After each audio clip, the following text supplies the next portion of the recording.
Buenos días a todos, hermanos.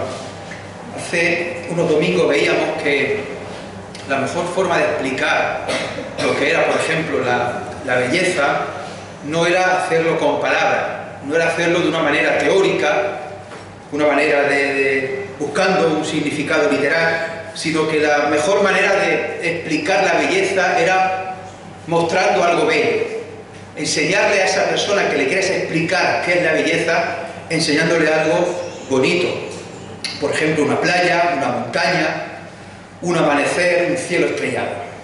Posiblemente no haya nada más bonito, nada más hermoso que ver con nuestros ojos que la creación. Y Jesús lo hizo así para definir o para explicar lo que es el reino de los cielos.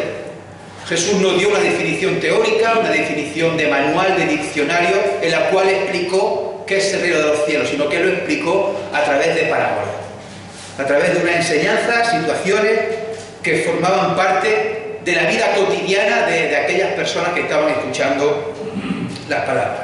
Vimos que en el Evangelio de Mateo, capítulo 13, hay 7 parábolas que explican el reino de los cielos, y así se llaman, las parábolas del reino.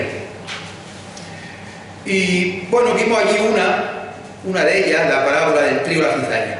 Vimos también, estoy recordando un poco lo que hablamos hace unos domingos, que a estas alturas del ministerio ya Jesús aparece menos por la sinagoga. Ya no era tan bien recibido como al principio. Ya cuando él iba allí, pues ya iban escribas, fariseos, con la intención de probarle, la intención a ver si lo pillaban y por supuesto la intención de descalificarle y la intención de acusarlo y quitárselo del medio. Así que Jesús da su mensaje en otros sitios, en el campo, en la calle, en la montaña o en las orillas, en la orilla del mar, como es en este caso. De hecho, comienza Mateo 13, versículo 1. Aquel día salió Jesús de la casa y se sentó junto al mar. Y se le juntó mucha gente. Y entrando él en la barca, se sentó. Y toda la gente estaba en la playa y les habló muchas cosas por parábolas. Decía Spurgeon, así a modo de anécdota, decía Spurgeon que el maestro se sentó y la multitud estaba de pie. Dice que tendríamos a menos personas durmiendo en las iglesias si esto se mantuviera así. Es decir, que yo estuviera sentado y todos vosotros escuchándome de pie en esta mañana. Pero tranquilos que no voy a hacer que lo hagamos así. Como hemos dicho, Mateo refleja 7 parábolas que explican el reino de los cielos. Luego hay otra parábola más, una octava, que también vamos a ver hoy. De las 7 parábolas del reino, 4 las dio a la multitud, a la gente. Y las otras 3 últimas las dio en la intimidad a sus discípulos. Estas 7 parábolas, que las podemos ver aquí, son la parábola del sembrador, el trigo, la cizaña, parábola de la semilla de mostaza, parábola de la levadura. Estas 4 a la multitud. Después dio en la intimidad a sus discípulos parábola del tesoro escondido, parábola de la perla de gran precio, parábola de la red. Estas 3 en la intimidad. Como digo, vimos el otro día la parábola del trigo y la cizaña, una parábola que no aparece en ningún otro evangelio, y vamos a ver hoy también estas 3 últimas que tampoco aparecen en otro evangelio. Si acordáis aquella del trigo y la cizaña, el Señor Jesús compara el reino de los cielos con un hombre que sale a su campo a sembrar trigo. Y por la noche, cuando nadie lo ve, viene a escondida el enemigo y siembra a propósito cizaña. Claro, cuando ya crece las 2 hierbas, ya se dan cuenta los expertos que hay cizaña en medio. Y proponen arrancarla. Y el Señor dice que no, dejad que crezcan juntos. El trigo es un fruto, la cizaña una mala hierba, que hay que arrancar. Pero decíamos que cuando las 2 son muy pequeñas, no se pueden distinguir. Entonces tú puedes creer que es trigo y arrancar cizaña. Y cuando ya son un poco más grandes, ya sí se distinguen fácilmente, pero tampoco se pueden arrancar, porque ya sus raíces se han entrelazado. Y si arrancas el trigo, si arrancas la cizaña, arrancas también el trigo. Por lo tanto, dice el Señor, y es lo que se hacía en aquella época, dejad que crezcan juntas. Cuando llegue la época de la siega, entonces se arranca el trigo, se lleva al granero. La cizaña se quema, porque no vale, es una mala hierba. Los discípulos no entendieron bien quién era cada cual en la parábola. Por eso en el versículo 36 dice: entonces, despedida la gente, entró Jesús en la casa, y acercándose a él sus discípulos le dijeron: explícanos la parábola de la cizaña del campo. Y Jesús les explica que el que siembra la buena semilla es Él, es Jesús, el campo es el mundo, la buena semilla son los hijos del reino, y aquí salíamos nosotros, la cizaña, los hijos del malo, el enemigo que siembra la cizaña, el diablo, la siega es el fin de los tiempos, el fin del siglo, los segadores son los ángeles.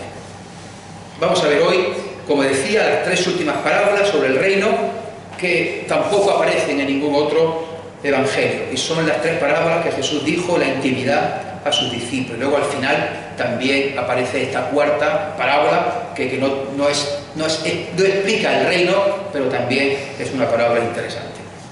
Son las parábolas del tesoro escondido, la parábola de la perla de gran precio, la parábola de la red, y luego veremos, como digo, los tesoros nuevos y viejos. Y repetimos también lo que decíamos el otro día, y lo decimos siempre. Ya también Juanvi hacía referencia el otro día.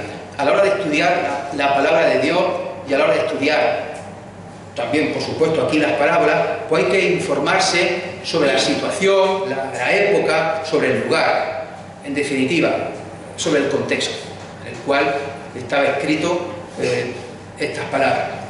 Los que oían estas palabras sabían perfectamente en qué consistía la siembra, en qué consistía la siega, en qué consistía el trigo, qué consistía que alguien te sembrara cizaña a propósito, lo cual ya vemos que estaba también terminantemente prohibido. Incluso la ley romana lo prohibía y ponía unas penas muy duras a aquel que lo hiciera, porque era una práctica habitual.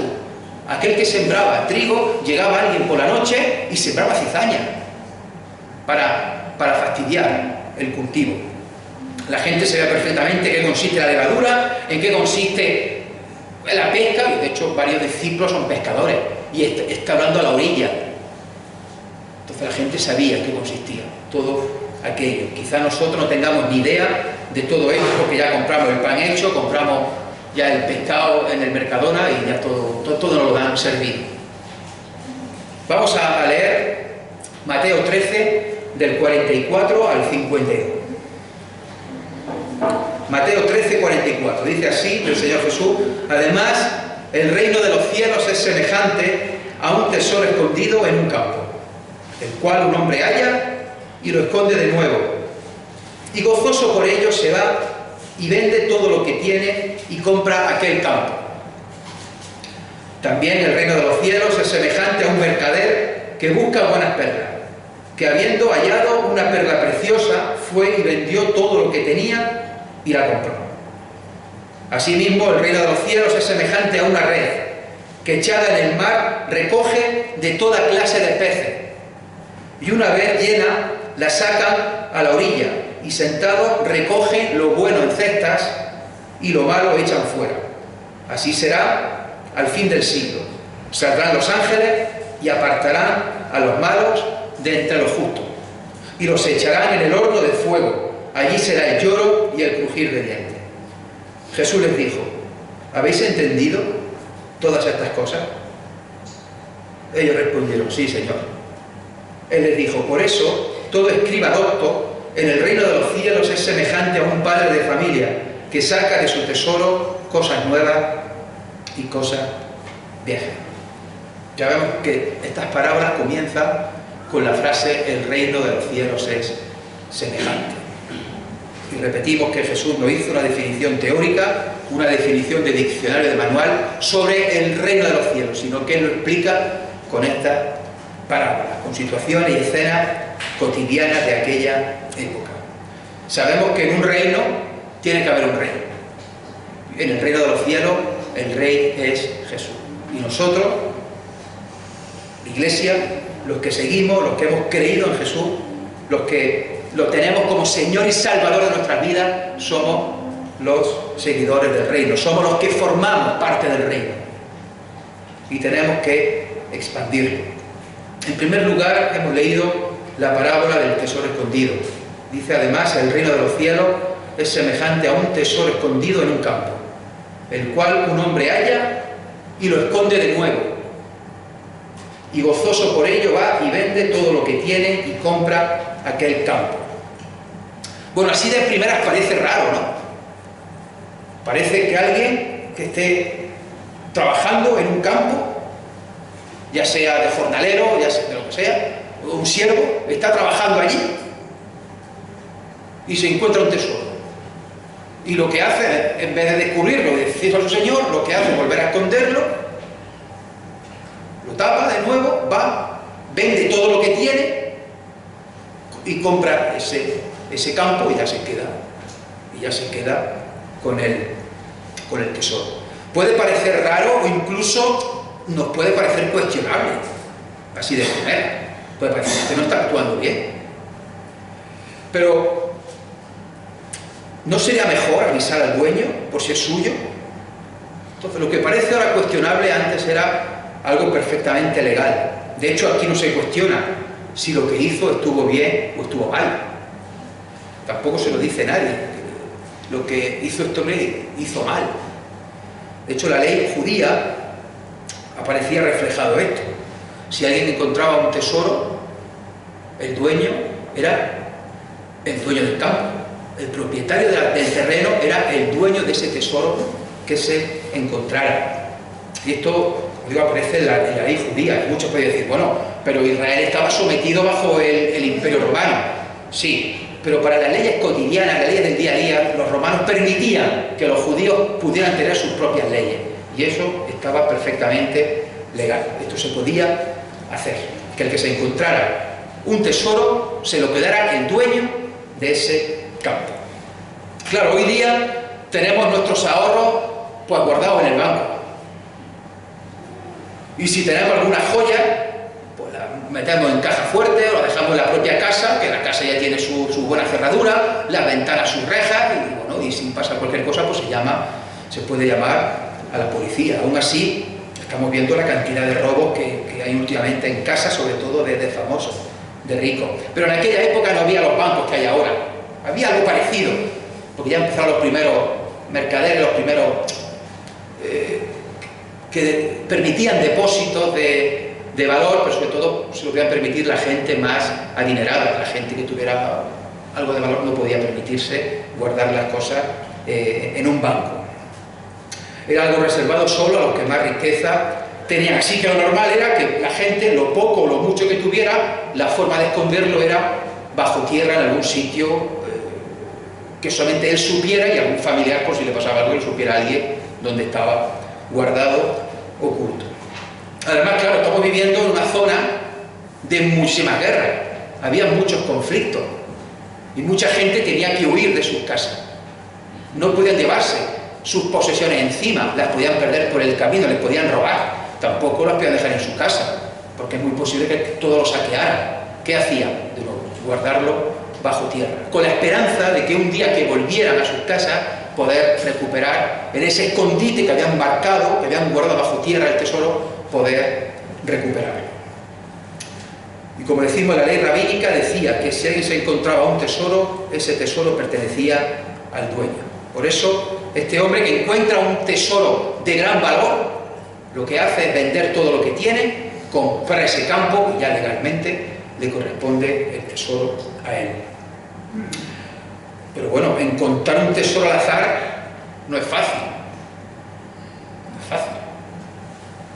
Es difícil de conseguir, por muchos tesoros que pueda haber, por mucha gente que huyera de sus casas, por mucha gente que escondiera los tesoros que tuviera, con la esperanza de volver algún día, encontrarte al azar un tesoro porque estás cultivando la tierra es casi imposible. Pero bueno, aquí aparece un caso y se encuentra algo de muchísimo valor. Algo, no se explica qué encuentra, si son oro, que son joyas, algo de muchísimo valor, pero es algo que le merece la pena vender todo lo que tiene, comprar el campo y quedarse con el tesoro.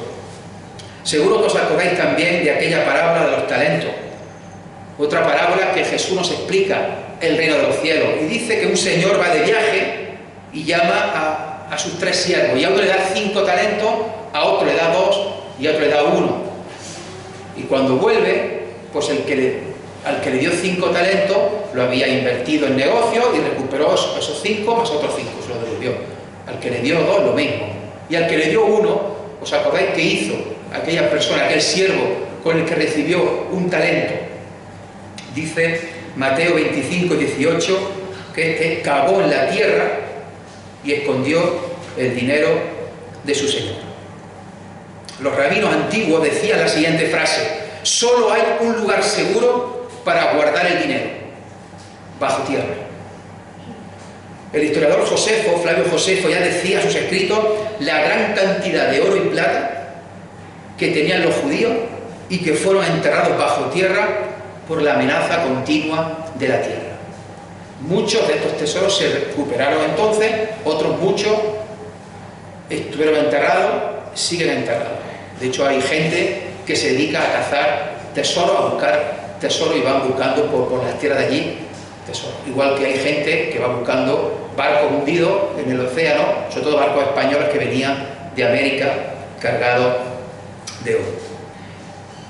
En esta parábola, hermanos, la lección principal es el descubrimiento del tesoro, es el gozo que da descubrir el tesoro, la alegría que da descubrir ese tesoro que se ha encontrado, una alegría que hace que vendas todo lo que tienes, una alegría que produce que te despojes de lo anterior, que compres ese campo y te quedes con el tesoro, el gozo, la alegría, el descubrimiento. Y hermanos, el reino de los cielos es como ese tesoro. Es algo que merece la pena por encima de nuestra vida anterior. Ya hemos dicho que en el reino hay un rey y nosotros hacemos la voluntad del rey, aquí en la tierra y ahora. Y estamos en el reino de los cielos aquí y ahora. Y los que pertenecemos al reino hacemos la voluntad de Dios. Eso es el reino de los cielos, hacer la voluntad de Dios, cumplir la palabra de Dios, ser sus súbditos, ser sus hijos, ser sus esclavos, sus siervos.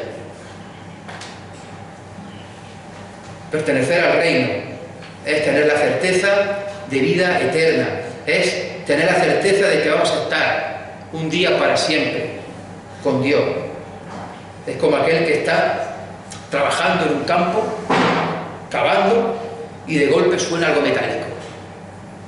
Descarga y se encuentra un cofre lleno de joyas, de oro y de piedra preciosa. Menuda alegría.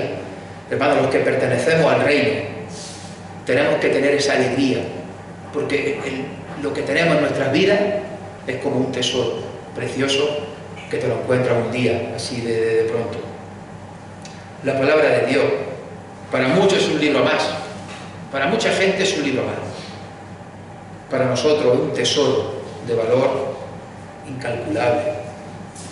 En segundo lugar, tenemos la parábola de la perla de gran precio. Dice el versículo 45, también el reino de los cielos es semejante a un mercader que busca buenas perlas, que habiendo hallado una perla preciosa fue y vendió todo lo que tenía y la compró.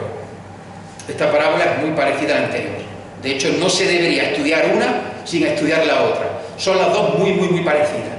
Y la enseñanza principal es la misma. Si bien hay alguna diferencia entre una y otra. Porque, bueno, por mencionar alguna diferencia, antes veíamos a un hombre que encuentra el tesoro al azar. Él está trabajando y se encuentra el tesoro sin esperarlo. Pero aquí tenemos a un mercader de perlas que va buscando una perla preciosa hasta que la encuentra. Otra diferencia es que el tesoro puede tener muchas cosas dentro, infinidad de cosas. Sin embargo, la perla es una. Las perlas en aquella época tenían mucho más valor que ahora, pues eran más difíciles de encontrar y eran mucho más escasas. Tampoco había perlas artificiales como hay ahora. Entonces era algo muy buscado, algo que tenía mucho valor, y realmente las perlas tenían el mismo valor que el oro. Estaban a la misma altura, la perla que el oro, valían igual. Y aparte del valor que pudieran tener, también eran muy preciadas por la belleza, por lo bonitas que son las perlas. Gente que ponía la perla en el salón de su casa y se quedaban mirando, observando lo bonito que es.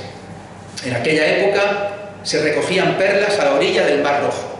Había gente que se sumergía bajo el agua y las buscaba, las recogía.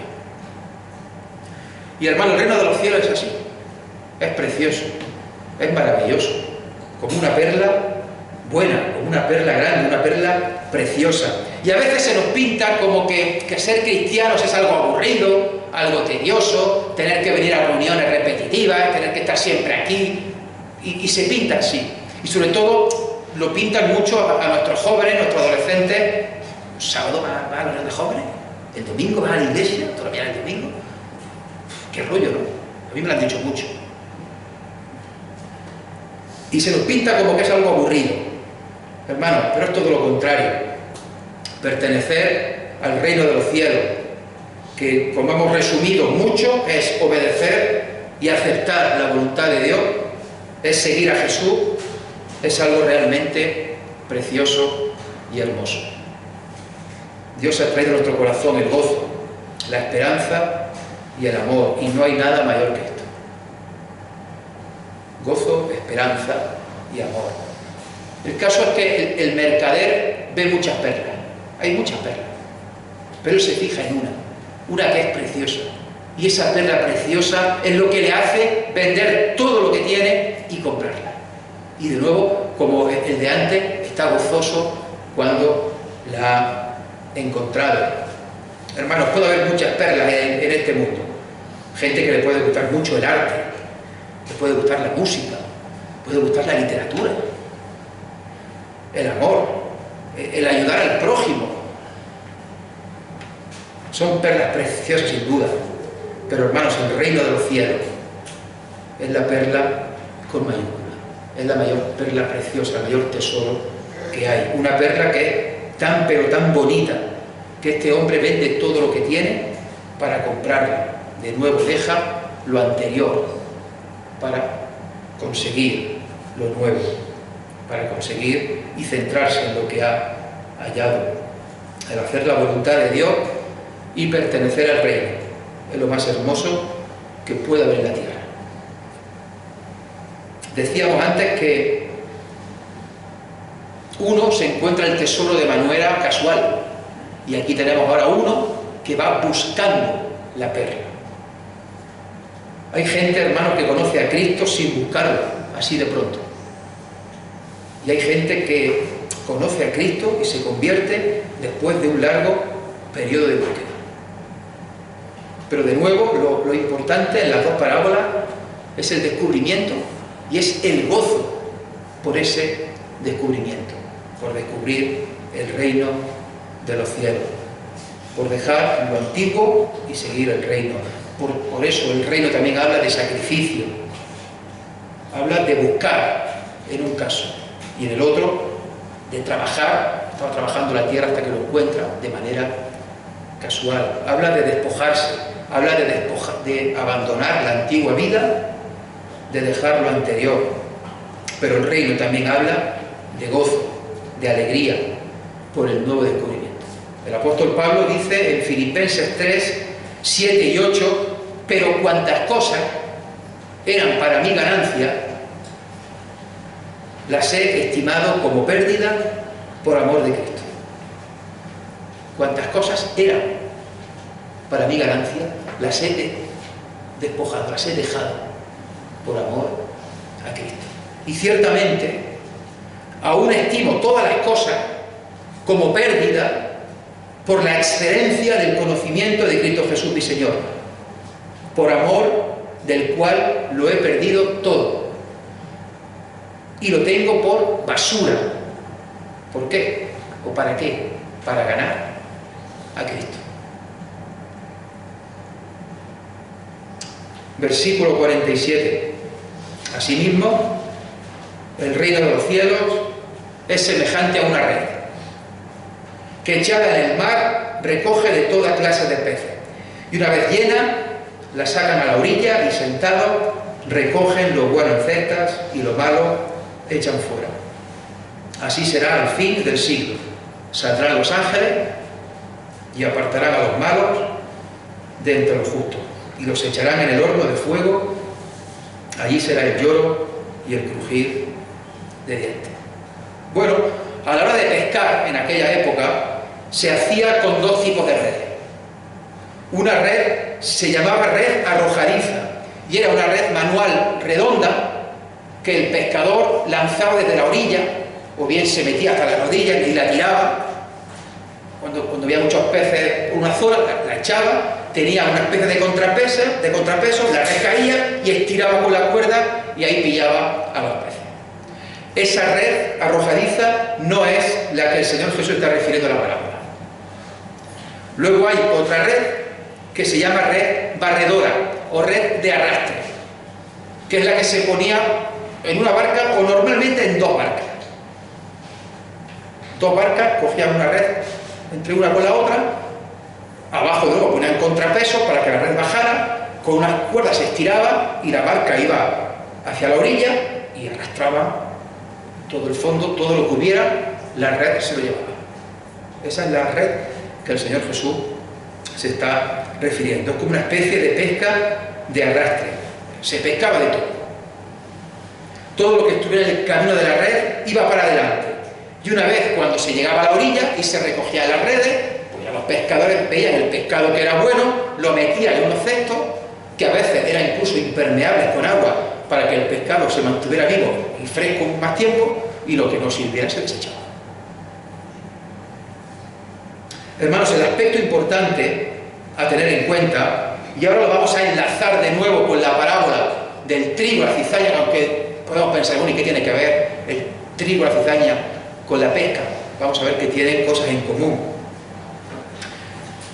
El aspecto a tener en cuenta es la red.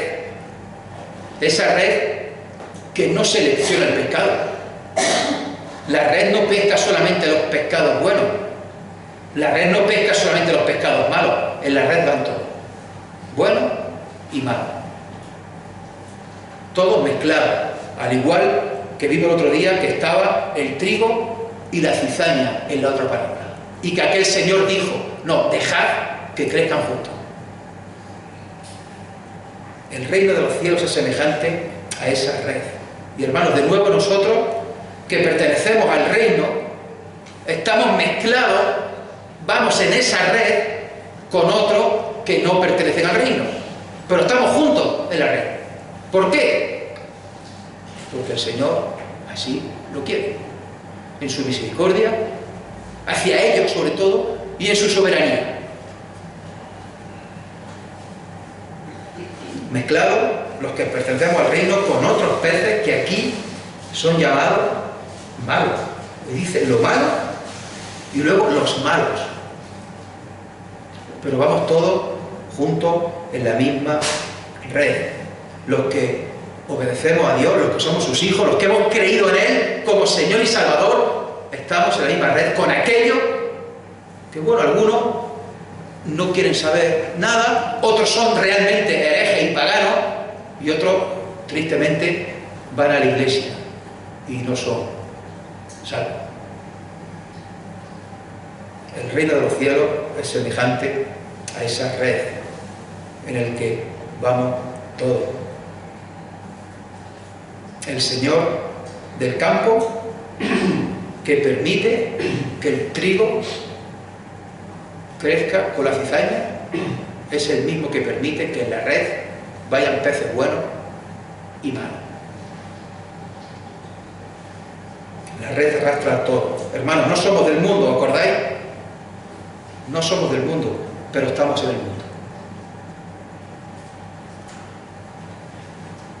Y hablábamos también el otro día de que compartimos con las personas que no son creyentes, con las personas que no pertenecen al reino, compartimos espacio, compartimos aire, compartimos enfermedades, compartimos vejez, compartimos dificultades de la vida, sufrimiento, deseo, fracaso, triunfo, alegría. Veíamos y podemos ver que estamos uno al lado del otro, que vamos juntos en la red.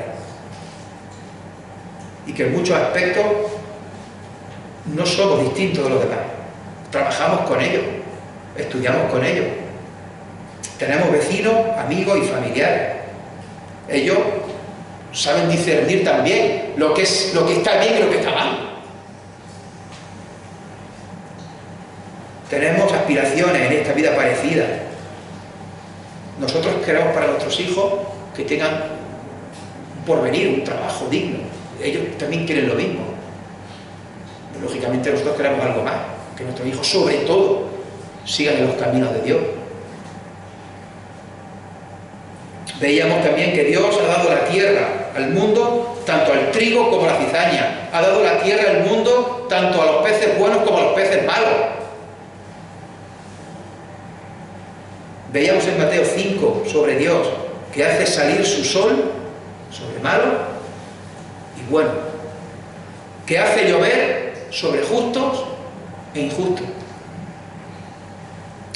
Pero hermanos, veamos también que estar juntos en esta red, que en la vida también trae conflicto. Porque nuestros valores chocan frontalmente con los valores del mundo. Los valores del reino, en muchas ocasiones, chocan frontalmente con los valores del mundo. Y hay conflicto. No habría conflicto si el mundo aceptara nuestros valores, los valores de la palabra de Dios.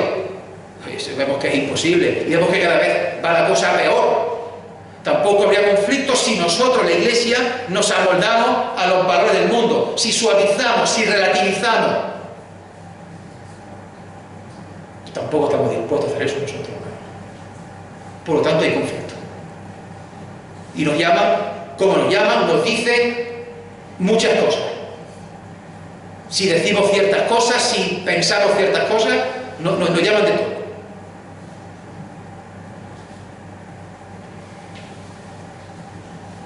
Compartimos red, pero no somos iguales.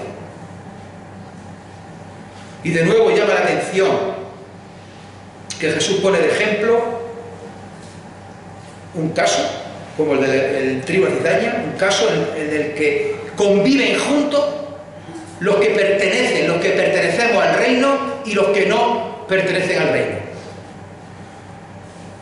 Hermano, el centro de la parábola, lo más importante de esta parábola es que Dios, en su soberanía, en su gracia, en su misericordia, en su gesed, acordaros aquella palabra hebrea que es intraducible a nuestro idioma en una sola palabra, por todo lo que implica la gesed de Dios, permite que estemos en la misma red unos y otros. Dios no fulmina ahora a los que son rebeldes, a los que no quieren saber nada de Dios. Ya les llegará su tiempo. Acordaros también que en la otra parábola los siervos piden fulminar de momento a la cizaña. Señor, permite que vayamos y arranquemos la cizaña.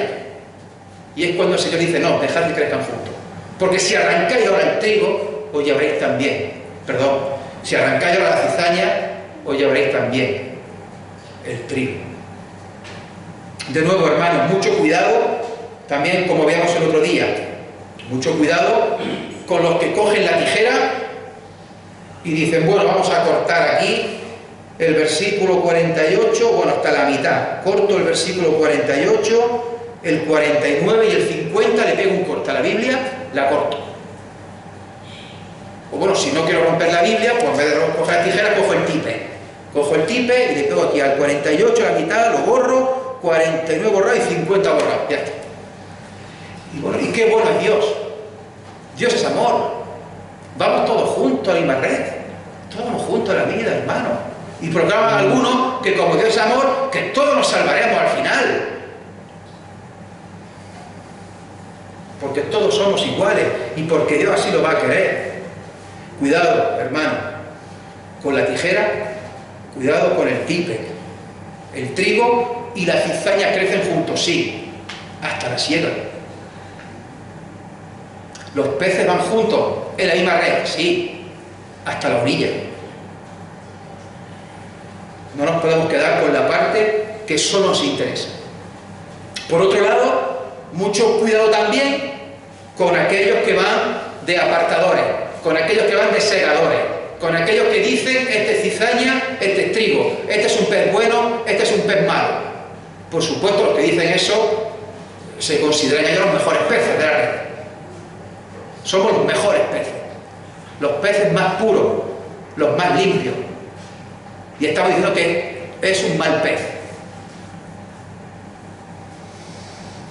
No nos corresponde a nosotros hacer semejante juicio. Aquí en la parábola nosotros somos otros peces que van en la red. Y los que tienen que separar luego la orilla no somos nosotros. Es un trabajo que Dios le ha dado a los ángeles. Aparece en la parábola de la cizaña y aparece en esta parábola. Función de los ángeles.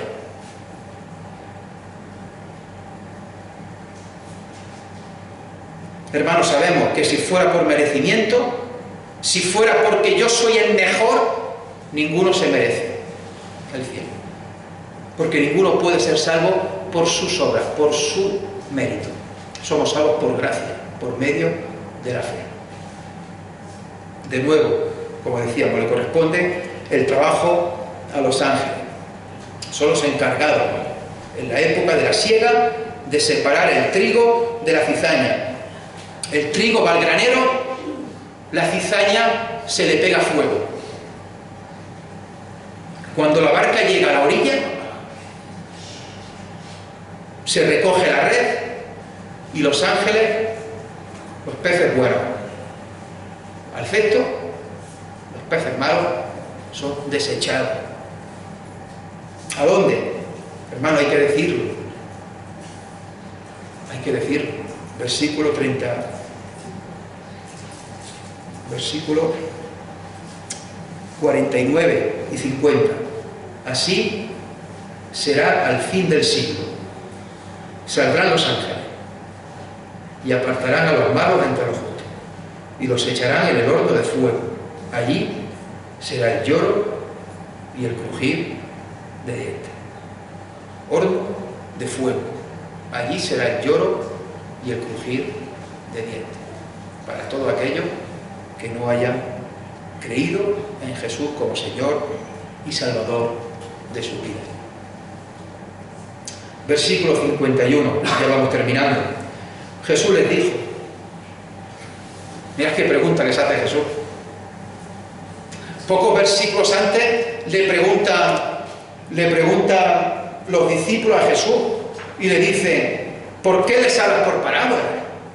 Primero preguntan ellos a Jesús, ¿por qué les hablas por parábolas? Y Jesús les responde, estoy deseando que llegue Juan Pablo a esta parte y nos la explique, porque a vosotros os he dado saber los misterios del reino de los cielos, mas a ellos no les he dado. A vosotros os he dado saber los misterios del reino, pero a ellos no. Y ahora, cuando ya Jesús les dice las 7 parábolas, ya la intimidad, Jesús les pregunta, ¿habéis entendido todas estas cosas? ¿Habéis entendido las 7 parábolas, de las cuales 2 os he explicado aparte? Las otras 5 no, pero ¿habéis entendido todo? Sí, Señor. Y no me he enterado de todo. No se enteraron de todo, porque no hay más que ver el resto de su vida, hasta que Jesús murió, por supuesto. Ya después de que Jesús resucitó de entre los muertos y fue ascendido, y el Espíritu Santo cayó sobre ellos, ya no hubo quien los parara, lo entendieron perfectamente, pero mientras siguió el ministerio de Jesús, no lo entendieron. Después sí, y no hubo quien los parara. No hubo quien parara a estos discípulos de expandir el reino de los cielos.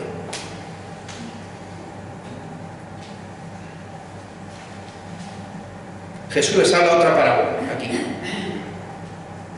y les dice, asimismo, Jesús también les dijo, ¿habéis entendido todas estas cosas? Ellos respondieron, sí, Señor.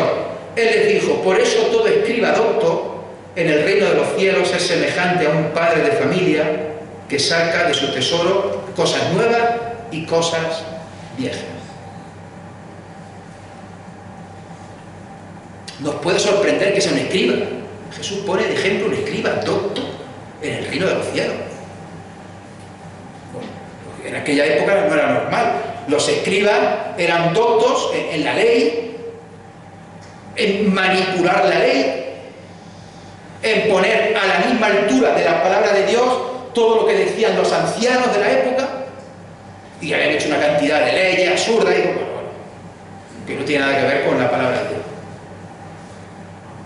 Pero aquí se habla de un escriba docto. ¿En qué? En el reino de los cielos. Un escriba que sabe del reino de los cielos. Un escriba que lo ha estudiado, porque el escriba estudia mucho, lo aplica bien y lo enseña. Del reino de los cielos. Y lo compara con un padre de familia que saca de su tesoro cosas nuevas y cosas viejas. Aquí les está diciendo Jesús a ellos, a los discípulos y por extensión a nosotros también. Está diciendo que dentro del tesoro, que ya lo hemos visto antes, dentro del tesoro que es el reino de los cielos, están las cosas antiguas, esto es la ley, los profetas, el Antiguo Testamento, y dentro del tesoro también están las cosas nuevas, lo que el Señor Jesús les está enseñando ahora. Y por extensión para nosotros todo el Nuevo Testamento. Cosas viejas, cosas nuevas. Jesús nunca dijo, ni nunca quiso que la gente se olvidara de la ley. Jesús no quiso sustituir la ley. Él no vino a derogar la ley. Él vino a cumplir la ley y los profetas. Eso lo sabemos de sobra. Jesús dijo que todo, absolutamente todo se tiene o se tenía que interpretar en torno a Él, a su persona y a su obra en la cruz del Calvario. Les estaba ofreciendo un tesoro mejor y un tesoro mayor, un tesoro completo, que tiene las cosas que sabían de antes y tiene las cosas nuevas que saben ahora. ¿Quién es ese escriba docto? Es la persona encargada de enseñar a los demás, para edificación de la iglesia. En primer lugar, para la alabanza y para la gloria de Dios. Amén. En segundo lugar, para la edificación de la iglesia. De ahí la tremenda importancia del conocimiento de las Escrituras. No solo un conocimiento teórico, un conocimiento intelectual, sino también un conocimiento de las Escrituras de corazón, sentir la Biblia, la palabra de Dios en tu corazón. Y además del conocimiento hay que ser fiel a la palabra de Dios. Y aquí, hermanos, predicamos la palabra de Dios. Lo haremos mejor, lo haremos peor, pero predicamos la palabra de Dios. No venimos aquí a contar reflexiones personales, a contar vivencias de nuestra vida, nuestras experiencias. No venimos a hablar de economía ni de política, venimos a hablar de la palabra de Dios.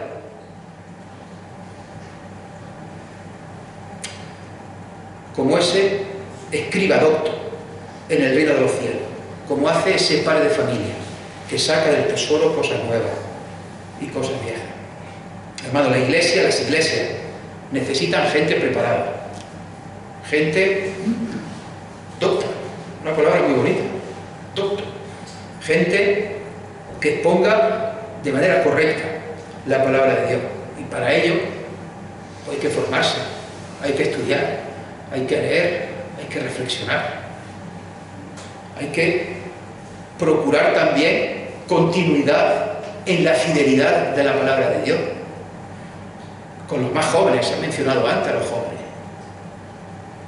que sigan después, procurar que aprendan, que estudien, que vayan a un buen seminario, si puede ser, a estudiar teología, como fueron en su momento Juanpa y Juanvi, muchos fines de semana viajando, estudios intensivos, muchos trabajos y deberes para casa, muchas noches en vela, estudiando, leyendo libros, haciendo muchos trabajos. En todo eso preparándose para la alabanza de Dios en primer lugar, amén, pero en segundo lugar para edificación nuestra de la iglesia.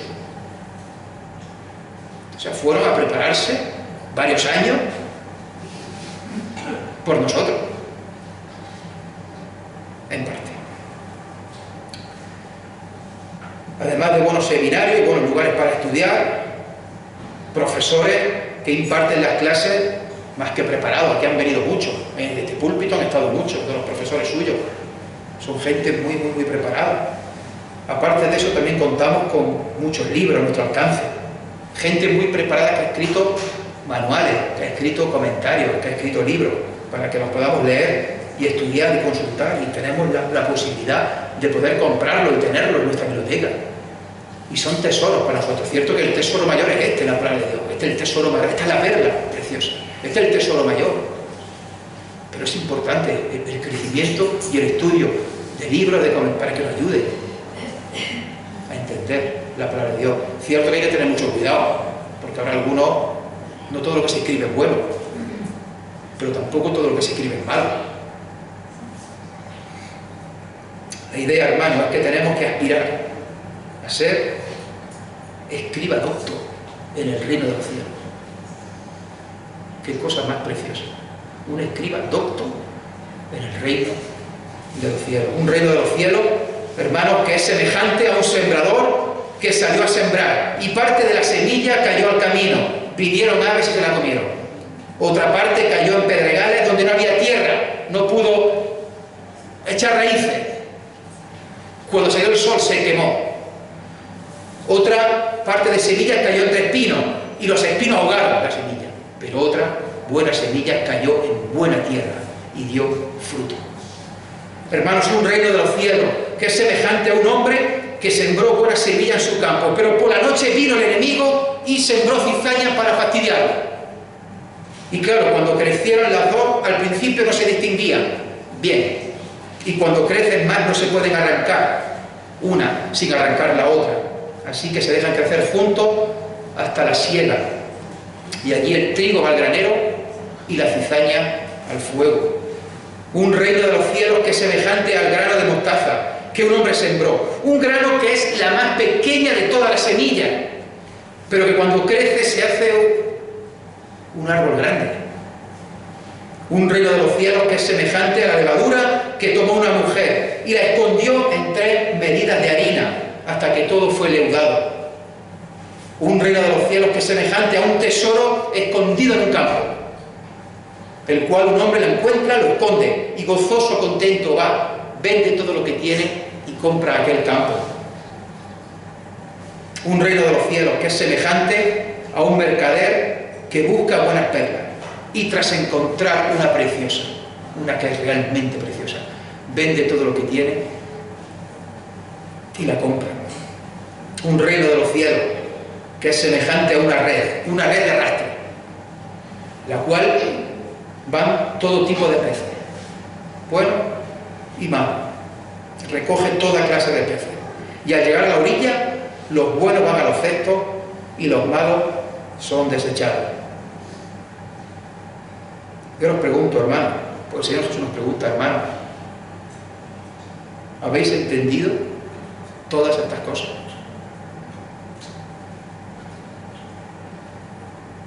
Esa pregunta va para ti y para mí. ¿Habéis entendido todas estas cosas? Ellos dijeron, sí, Señor. Por eso, todo escriba docto en el reino de los cielos es semejante a un padre de familia que saca de su tesoro cosas nuevas y cosas viejas. Que el Señor nos bendiga. Amén. Señor y Padre, te damos gracias por tu palabra, Señor, porque nos desafía, nos consuela, nos anima, nos exhorta y también se nos amonesta. Señor, y te damos gracias en primer lugar porque podemos, Señor, acceder a tu palabra con libertad, podemos venir aquí con nuestra Biblia y poder abrir tu palabra libremente. Podemos, Señor, acceder a ella con total libertad, Señor. Y nos acordamos de otros tantos hermanos que no han podido disponer jamás de una Biblia y que eran perseguidos. Señor, y también queremos darte las gracias, Señor, por tu amor, por tu misericordia, por tu soberanía. Y nos puede costar entender, Señor, cómo puede ser que que tú permitas las cosas que permites en el mundo. ¿Cómo puedes permitir la maldad? ¿Cómo puedes permitir el pecado? ¿Cómo puedes permitir que estemos juntos, la luz y las tinieblas, que estemos juntos? Señor, pero sabemos que tenemos la certeza, la promesa, porque tú eres un Dios fiel, que todo esto es momentáneo. Que llegará un momento, una siega, llegará un momento que la red llegará a la orilla y todo se separará. Señor, confiamos en tu palabra, confiamos en tus promesas. Pero si no confiamos en las promesas, porque si no confiamos en ti, que eres el que da las promesas. Señor, ayúdanos a cumplir tu voluntad. Ayúdanos, Señor, a ocupar el lugar que nos corresponde. Ayúdanos, Señor, a no pretender ser lo que no tenemos que ser. Y al igual, Señor, que vemos en el ejemplo del Señor Jesús el amor y la misericordia, la compasión, porque también nosotros hagamos misericordia, amor y compasión a los demás. Señor, esperando que el juicio llegue de tu mano, que llegará. Señor, llegará en el momento que tú veas oportuno y llegará a quien tú veas oportuno. Señor, nosotros mientras aquí en la tierra queremos, Señor, que ser luz y sal, y queremos, Señor, que nos ayude a poder seguir adelante y a predicar tu palabra. Con nuestras palabras, con nuestros hechos, con nuestras acciones, nuestros pensamientos. Señor, nos acordamos de las personas que no han seguido tu camino, que han venido aquí y han dejado de venir a la iglesia. Muchos son familiares nuestros. Queremos, Señor, que tú toques sus corazones y seguimos, Señor, orando por ellos. También oramos por nuestros hijos, nuestros jóvenes que están aquí, que todavía pues no te han conocido como Señor y Salvador de su vida. Si es tu voluntad, Señor, que puedan dar el paso. Gracias, Padre, porque estamos aquí también en este mundo, porque tú permites que la cizaña conviva también aquí. Permite, Señor, que los peces malos también convivan. Y, Señor, es nuestra obligación predicar a todos ellos, para que más gente pueda venir al arrepentimiento. Ayúdanos, Señor, en esta semana. Ayúdanos a los que viajamos, ayúdanos, Señor, a los que empiezan en los institutos, en los colegios. Señor, que aparte a nuestros jóvenes del mal, Señor, que puedan mantener firmes, Señor, y que, sobre todas las cosas, te podamos dar la gloria y la honra que tú solo mereces. Gracias por todo, en el nombre de Jesús. Amén.